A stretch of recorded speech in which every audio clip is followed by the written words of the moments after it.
Episode 5 की शुरुआत में हम टाइटल को देखते हैं जो कि एक क्लब में होता है और वो जिस लड़की से बात कर रहा होता है वो लड़की टाइटल की ड्रिंक में कुछ मिला देती है, जिससे जब वो उसे हुकअप करने के लिए जाता है तो फिर हम देख पाते हैं कि वो जल्दी ही बेहोश हो जाता है।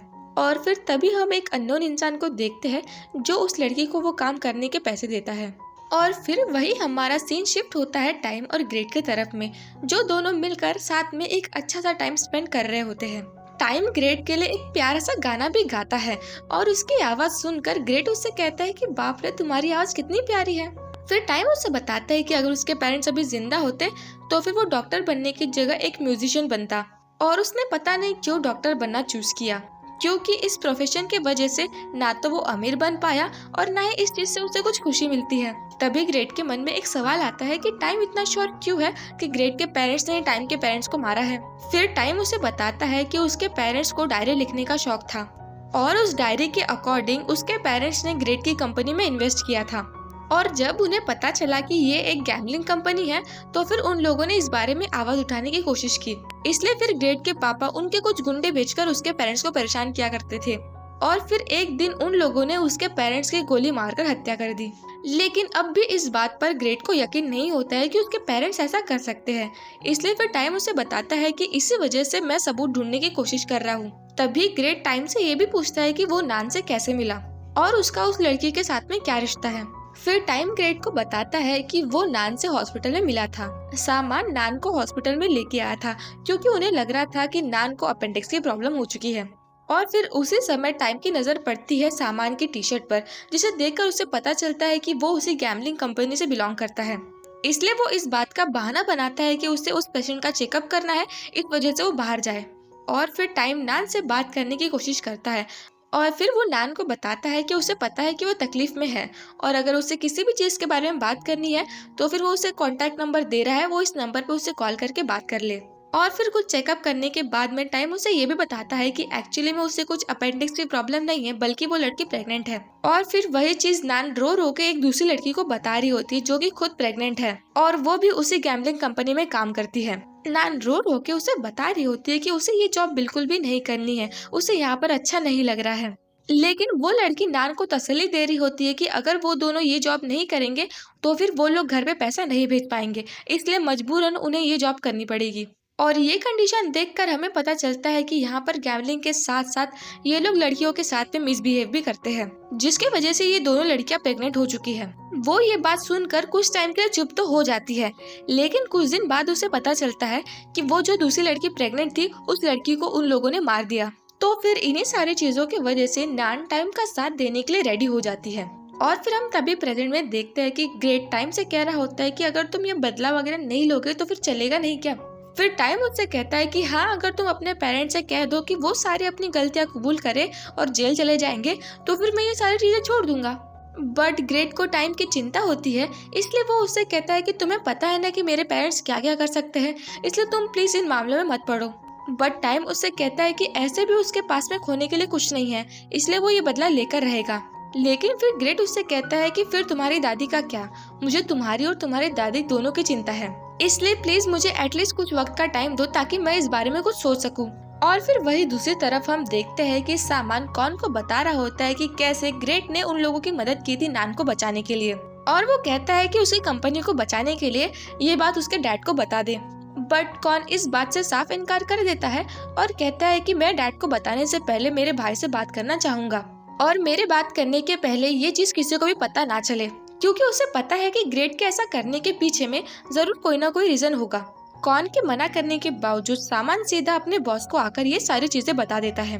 फिर कौन के डैड कहते हैं कि वैसे अभी तक एक भी चीजें लीक तो नहीं हुई है, इसलिए तुम जल्दी से नान का पता लगाओ कि वो कहाँ पर है और साथ में जो ग्रेट के साथ में लड़का था उसका भी।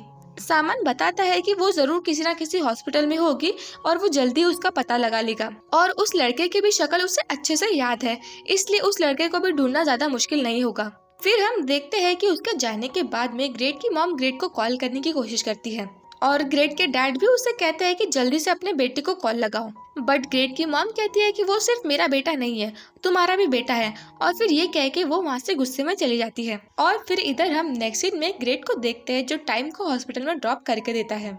और फिर टाइम के पूछने पर ग्रेट उसे बताता है कि वो अभी अपने रूम में वापस जा रहा है कुछ सामान लेने के लिए, और फिर वो उसके बाद में किसी होटल में रुकेगा। नान को बचाने की वजह से अभी ग्रेट के सर पे भी खतरा मंडरा रहा है।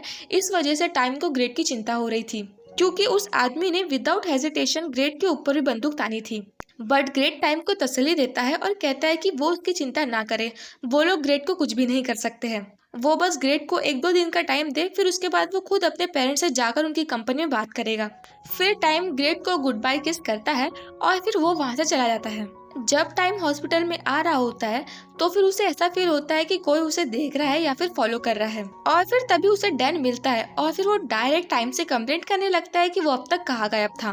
उसके इतने कॉल करने पर भी टाइम ने उसका एक भी कॉल क्यों नहीं उठाया। बट टाइम उसे कहता है कि मुझे तुम्हें हर चीज बताने की जरूरत नहीं है, इसलिए प्लीज तुम अपना फिलहाल मुंह बंद रखो। लेकिन फिर डैन उससे कहता है कि वैसे जो तुम्हें अभी ड्रॉप करने के लिए आया था, क्या वो तुम्हारा न्यू बॉयफ्रेंड है? तुम मुझे खुद से इस बारे में बताओगे या फिर मुझे इन्वेस्टिगेशन करनी पड़ेगी? बट टाइम उससे कहता है कि तुम्हें कुछ इन्वेस्टिगेशन करने की जरूरत नहीं है और तुम प्लीज इस मामले से दूर रहो। और फिर तभी हम देख पाते हैं कि कोई नकाब वाला लड़का टाइम के ऊपर में नजर रख रहा है।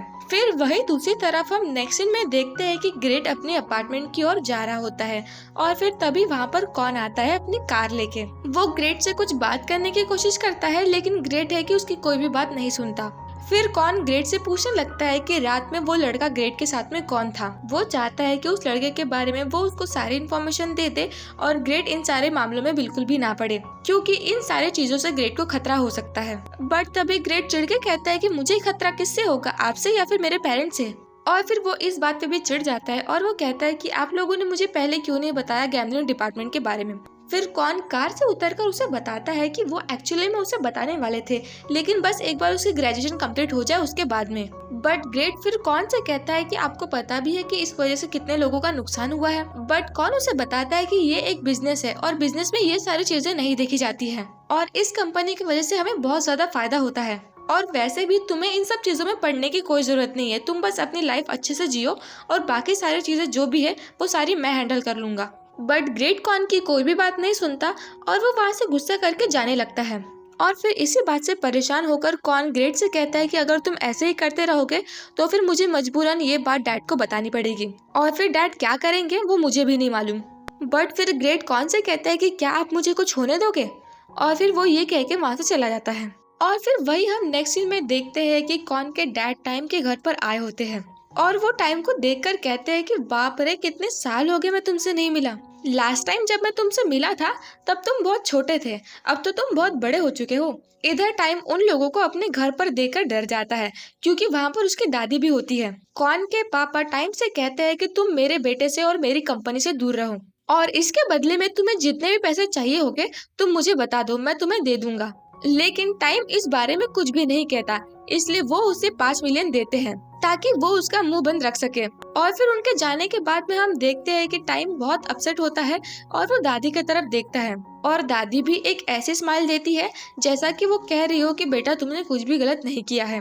और फिर हम नेक्स्ट सीन में देखते हैं कि टाइम नान से मिलने के लिए हॉस्पिटल में आया होता है और वो उससे सारी फाइल्स डिलीट करने के लिए कहता है, लेकिन फिर नान उस पर गुस्सा करने लगती है और वो उससे पूछती है कि वो ऐसा क्यों कह रहा है, क्योंकि उसने उससे प्रॉमिस किया था कि वो उस पूरी कंपनी को बर्बाद कर देगा, और उसकी भी जिंदगी बर्बाद हुई है उन लोगों की वजह से, इसलिए नान खुद भी उन लोगों को जेल के पीछे में देखना चाहती है। लेकिन टाइम उससे ज्यादा बात नहीं करता और वो उससे कहता है कि मैं तुमसे जो कह रहा हूँ वो करो, तुम इस बात को मेरी रिक्वेस्ट ही समझ लो और जो भी फाइल्स तुम्हारे पास में थी वो सब डिलीट कर दो। और फिर ये कह के वो वहाँ से जाने लगता है। तभी नान पीछे से कहती कि क्या तुमने भी उन लोगों के पैसे खा लिए जो तुम अभी इस बात से मुकर रहे हो। और इस बात से तो हमें भी पता चलता है कि शायद से टाइम ने उन लोगों के पैसे ले लिए अपना मुंह बंद रखने के लिए। टाइम के जाने के बाद में उसे कुछ समझ में नहीं आ रहा होता है कि वो क्या करे। तभी उस रूम में एक नर्स आती है और वो उस नर्स से कहती है कि उसे उसका फोन चाहिए क्योंकि उसे किसी रिलेटिव से बात करनी है।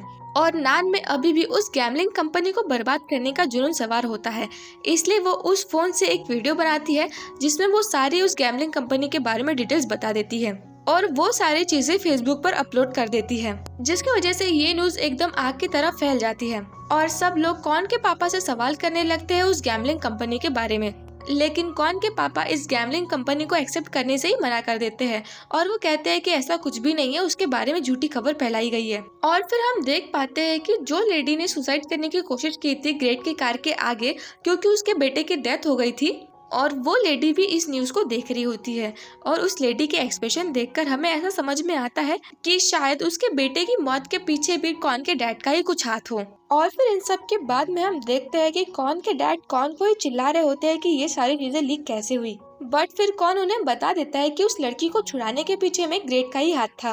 बट ग्रेट की मॉम कॉन से ही कहने लगती है कि तुमने उसे ऐसा करने क्यों दिया, वो तुम्हारा भाई है, तुम उसे रोक सकते थे। लेकिन ये सारी चीजें सुनकर कॉन को गुस्सा आ जाता है और वो उनसे रूडली कहता है कि क्या इन सब चीजों में मेरी ही गलती है, क्या आपको आपके बेटे की गलती कभी दिखती नहीं है। और इस तरीके से बिहेव करने की वजह से कॉन के डैड कॉन को ही थप्पड़ मार देते हैं। फिर हम देखते हैं कि कॉन शेयर होल्डर की बेटी फसाई से मिलने के लिए आता है ताकि वो उसे कुछ सजेशन दे सके, और फसाई उसे तसल्ली भी देती है कि उसके डैड ये सारी चीजें संभाल लेंगे, लेकिन उसके लिए उसे उसकी एक बात माननी पड़ेगी, जिसमें वो उसे बताती है कि वो चाहती है कि कॉन उसके साथ में शादी कर ले और साथ ही साथ वो तोंगला से मिलना भी बंद कर दे। और आज तक उसने तोंगला के बारे में इसलिए कुछ नहीं कहा क्योंकि उसे पता था कि अगर कुछ भी दिक्कत होगी तो फिर कॉन सीधा उसी के पास में आएगा, और तोंगला तो सिर्फ और सिर्फ उसका एक टॉय है। लेकिन कॉन उससे शादी करने के लिए और तोंगला को छोड़ने के लिए रेडी नहीं होता है। बट तभी फसाई उसे पीछे से कहती है कि तुम्हारे पास में इसके अलावा और कोई ऑप्शन है भी नहीं। फिर इसी वजह से अपनी कंपनी को बचाने के लिए मजबूरन कॉन को हाँ कहना पड़ता है उसे शादी करने के लिए। और इस बात की वजह से मुझे तो कॉन के ऊपर में बहुत ज्यादा दया आ रही है, क्योंकि बड़ा बेटा होने की वजह से उसको बहुत सारे सैक्रिफाइसेस करने पड़ रहे हैं। फिर हम नेक्स्ट सीन में ग्रेट को देखते हैं जो टाइम के हॉस्पिटल के बाहर में टाइम को कॉल करता है, लेकिन वो तभी पाता है कि टाइम ने उसे ब्लॉक कर दिया है। इसी वजह से वो एक बार टाइम के घर पर जाके देखता है और फिर उसे पता चलता है कि टाइम ने अपना घर किराए पर देने के लिए छोड़ दिया है, यानी कि अब उसके पास में टाइम को कांटेक्ट करने का कोई भी जरिया नहीं है। क्योंकि जैसा कि हम लोगों को पता है कि ग्रेट के डैड ने टाइम को 5 मिलियन दिया है ताकि वो उससे दूर रहे। और फिर वही दूसरी तरफ हम उसी औरत को देखते हैं जो मंदिर में बैठकर पूजा कर रही होती है, और वो कुछ तो भी बजा रही होती है जिसमें से एक पट्टी निकलती है जिसमें शायद से खून लगा होता है, और वो उस पट्टी को लेकर उसी मंदिर में बैठे हुए एक आदमी के पास में जाती है। वो उस आदमी को अपनी सारी जमा पूंजी देती है। वो आदमी उससे फिर से एक बार पूछता है कि क्या वो इस बात के लिए श्योर है। वो औरत हाँ में जवाब देती है, और फिर वो आदमी कहता है कि लगता है कि कोई मरने वाला है। और वही दूसरी तरफ हम ग्रेट को देखते हैं जो टाइम के बारे में अपने डैड से पूछने के लिए आता है कि उन लोगों ने वो टाइम के साथ में क्या किया है। बट उसके डैड उससे झूठ बोलते हैं और कहते हैं कि क्या तुम्हें अभी भी समझ में नहीं आ रहा है कि उसने तुम्हारा यूज किया था बस। बट तभी ग्रेट उन पर चिल्लाता है और कहता है कि आपके वजह से पता नहीं कितने सारे मासूम लोगों की जान गई, क्या आप इस चीज की रिस्पॉन्सिबिलिटी लेंगे और अपने आप को सजा देंगे। बट ग्रेट के डैड अपनी सफाई में कहते हैं कि मैंने कुछ भी गलत नहीं किया, मैंने जो भी किया तुम लोगों के लिए किया और अपनी कंपनी के लिए किया। अगर मैं ऐसा नहीं करता तो फिर अपनी कंपनी डूब जाती। क्या तुम मुझे जरा भी इस बात के लिए अप्रिशिएट नहीं कर सकते हो। तभी ग्रेट और भी ज्यादा गुस्सा हो जाता है और कहता है कि आप सच में चाहते हैं कि मैं इतनी सारी बुरी चीजें होने के बाद भी आपको अप्रिशिएट करूं। मैं तो आज के बाद यहाँ पर अपना कदम भी नहीं रखने वाला।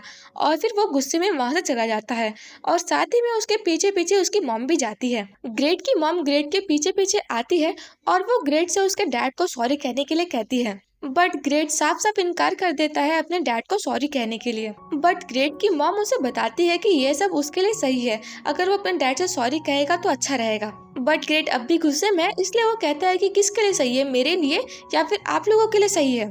बट फिर ग्रेट की मॉम उसे बताती है कि उसकी मॉम ने जो भी कुछ किया या फिर उसके डैड जो भी कुछ कर रहे हैं वो सब उसी की भलाई के लिए है, और वो उसकी मॉम को क्यों नहीं समझ रहा है। अगर उसके डैड नहीं होते तो फिर वो लोग पता नहीं कहाँ पर पड़े होते किसी बेकार से घर में, और जिस तरीके की लाइफस्टाइल वो लोग अभी जी रहे हैं वो ऐसी लाइफस्टाइल कभी भी जी नहीं पाते, बल्कि उसकी मॉम को ग्रेट को पालने के लिए किसी की मिस्ट्रेस भी बन के रहना पड़ता। लेकिन उसके डैड ने उन लोगों को इतना ज्यादा सपोर्ट किया और एक वाइफ की रेपुटेशन दी, इसलिए वो अपनी मॉम के सारे स्ट्रगल को समझे और उसके डैड को जाकर सॉरी बोले। लेकिन ग्रेट अपनी मॉम की सारी बातें सुनकर बहुत ज्यादा अपसेट हो जाता है, इसलिए वो वहाँ से जाने लगता है। उसकी मॉम उसे रोकने की कोशिश करती है लेकिन ग्रेट कुछ भी बातें नहीं सुनता। बट तभी उसका ध्यान जाता है किसी आदमी की तरफ जिसके हाथ में गन होती है, और फिर तभी अचानक से उसके हार्ट में फिर से पेन होने लगता है और उसे कुछ ऐसे विजन्स आते हैं जिसे देखकर हमें पता चलता है कि वो आदमी उसकी मॉम को गोली मारने वाला है। और फिर तभी वो फिर से 4 मिनट पहले पहुंच जाता है। वो आदमी उसकी मॉम को गोली मारने के लिए आता है, लेकिन एंड टाइम पे वो अपनी मॉम को प्रोटेक्ट करने में कामयाब हो जाता है, लेकिन गोली उसे लग जाती है। ग्रेट अपनी मॉम से वहाँ से जाने के लिए कहता है ताकि वो आदमी उसकी मॉम पर भी गोली ना चलाए, बट उसकी मॉम ग्रेट की कोई भी बातें नहीं सुनती और वो ग्रेट के पास में ही रोते हुए बैठ जाती है और फिर वो आदमी ग्रेट की मॉम को भी गोली मार देता है।